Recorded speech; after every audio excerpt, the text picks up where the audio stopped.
Bonjour à tous, bienvenue au domaine Scarabée. Aujourd'hui, je reçois Bastien qui est chaman.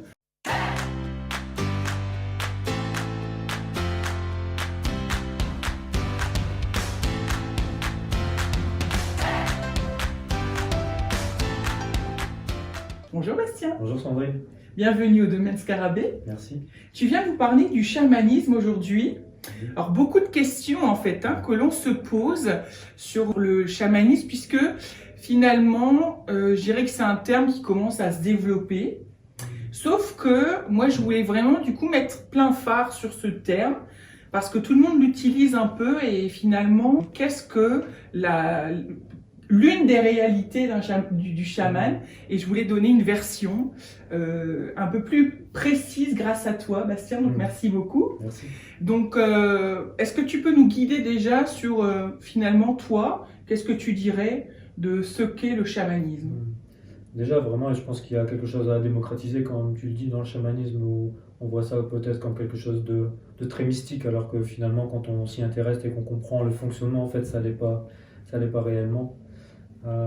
Pour faire un résumé du chamanisme, je dirais que c'est à la fois, il y a deux notions, c'est un art de vivre, du coup de vivre en harmonie avec les gens, avec les lieux, avec les animaux, les pierres, les minéraux, et les trois mondes en fait, minéral, végétal.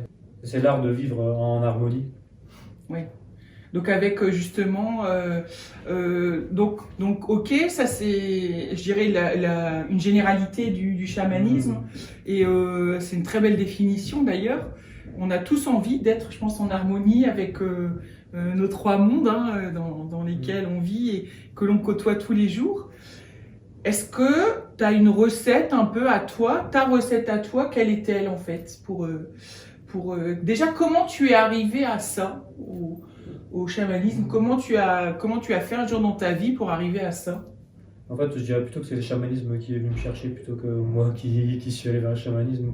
Ça a été toutes des synchronicités en fait qui ont fait que j'ai été amené à participer à une cérémonie au tambour. À la base, c'était au tambour et au chant, et où vraiment je rentrais en transe, vraiment très forte, instantanément, où mon corps se mettait à trembler et où je perdais vraiment le contrôle de tout mon être en fait. J'étais traversé par des vagues. Et à chaque fois que j'entendais le son du tambour, je partais complètement, ou je partais dans le ciel, ou je m'enfonçais dans la terre, ou vraiment il se passait des trucs qui n'étaient pas anodines, quoi. Parce que ces gens qui menaient les cérémonies me disaient que c'était pas anodin ce que je vivais, que j'avais des choses à comprendre dans cette voie. Et du coup, j'ai fini par accepter, et du coup, accepter de partir et de me réaliser dans cette voie, parce que il y a aussi du coup cette notion de vivre en harmonie, mais aussi cette notion de voie spirituelle et de développement personnel et spirituel aussi. À travers le chamanisme, en fait, c'est une voie qui est pleine et intégrale pour pouvoir se réaliser à la fois personnellement et spirituellement aussi. Donc ça t'accompagne toi et tu peux aussi accompagner les autres grâce à ça.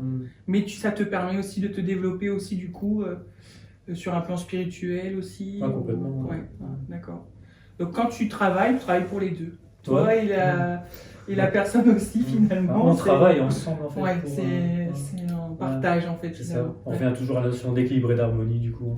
D'accord. C'est vraiment. Il y a aussi ce rapport à l'humilité très fort dans le chamanisme aussi, où en fait on est à l'égal des arbres, on est à l'égal des plantes, on est à l'égal des minéraux. Et du coup vraiment cette relation se crée parce qu'on voit les arbres comme nos frères, on voit les plantes comme nos frères et sœurs, et on développe toute une sensibilité du coup d'égal à égal, et on se met vraiment au même niveau. On peut ressentir les arbres, ressentir les pierres, même ressentir le monde et la vie en fait d'une façon beaucoup plus forte, et aussi du coup de pouvoir travailler en commun en fait et de pouvoir cheminer en commun. Et pareil avec ce rapport à l'humain, où en fait même si je fais un soin à la personne, on travaille ensemble. C'est pas moi qui travaille pour elle, ou non, on est dans un truc où si elle est venue me voir, et j'ai des choses à comprendre d'elle aussi, de par son parcours, de par son vécu, des résonances de ce qu'elle vient guérir en fait. Ah ouais, c'est vrai que j'ai peut-être aussi ça moi encore. Il y a peut-être encore des choses dans lesquelles... Le côté miroir qui vient te donner un peu aussi ce que toi tu dois travailler. D'accord, super. Et donc le chamanisme, donc le tambour, c'est parce que voilà, beaucoup de gens associent le chamanisme au tambour. Est-ce que c'est un fait, ou est-ce qu'on peut être chaman sans tambour, par exemple? Non, je pense que pour moi, être chaman, ça commence par paraître vivre en adéquation, en harmonie Oui, avec le c'est monde. plutôt la philosophie de vie, C'est ça. plutôt qu'un outil. Finalement, le tambour, ça reste un outil, quoi. Ouais, pleinement. Voilà, je voulais vraiment aborder cette question parce que pour beaucoup de gens, le chamanisme, c'est le côté indien, quoi.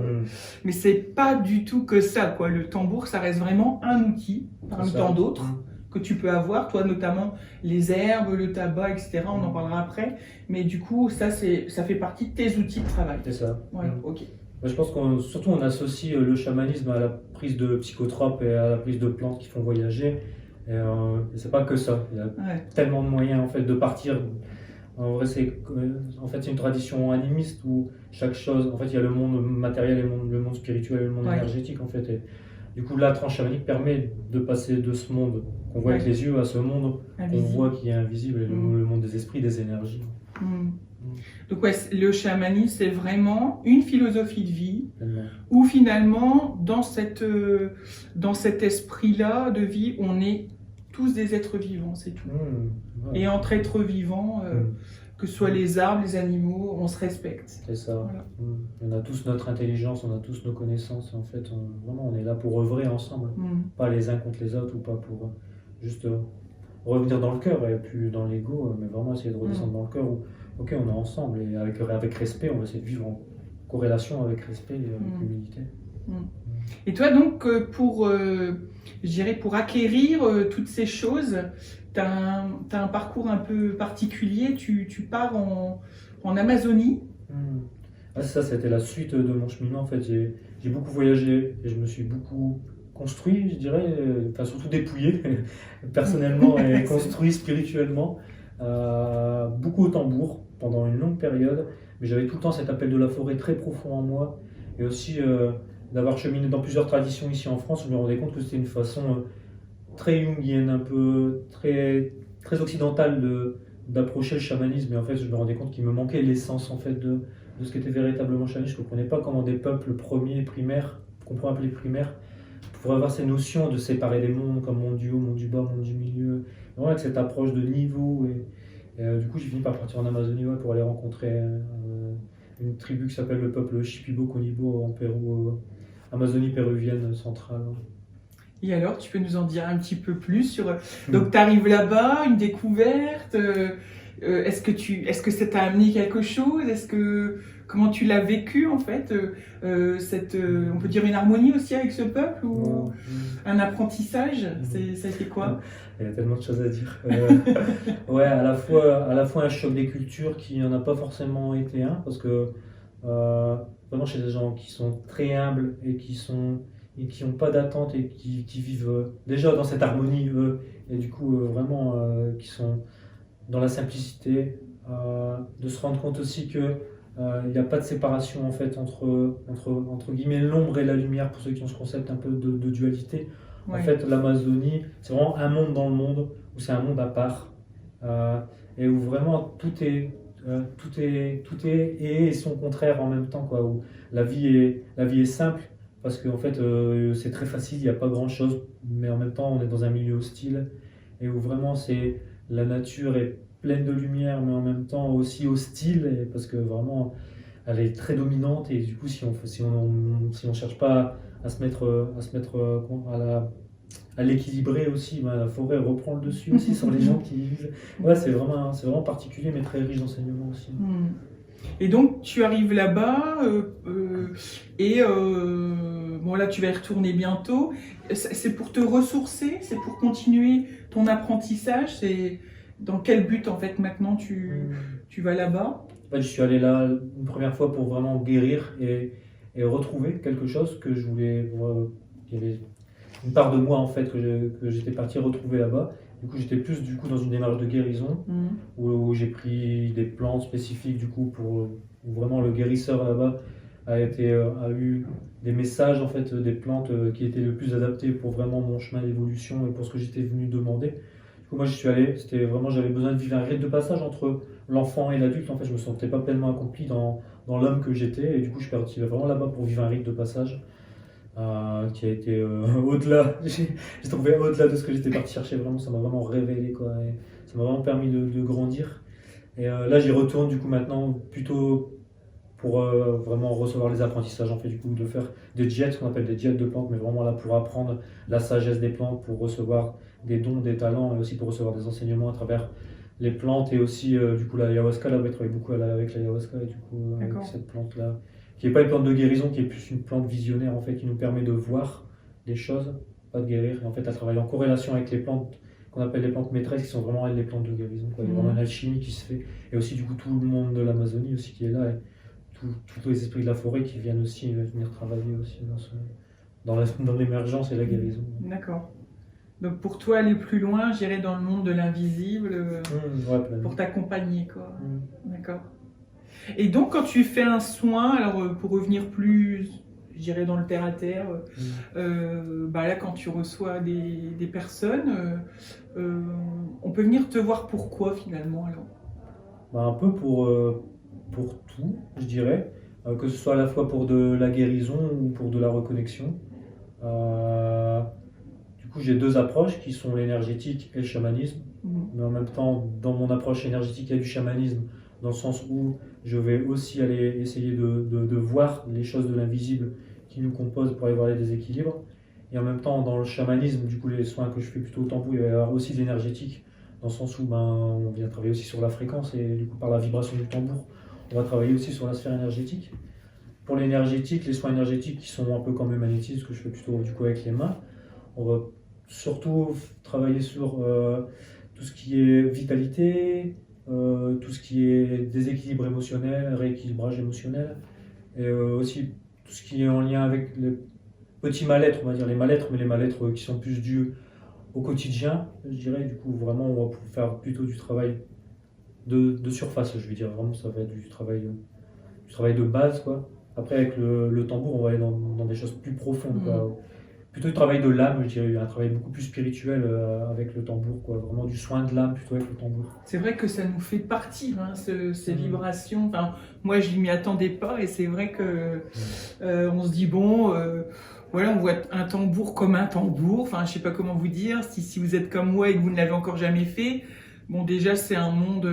effectivement, moi, du coup, je l'ai associé peut-être, du coup, comme la plupart des croyances sociétaires, on va dire, aux Indiens. Enfin, voilà, et finalement, quand on le découvre comme ça, en soin avec Bastien, mais c'est tout autre chose, hein. Il y a toute la vibration, le lieu. Bon, en plus, nous, on est en yourte quand même.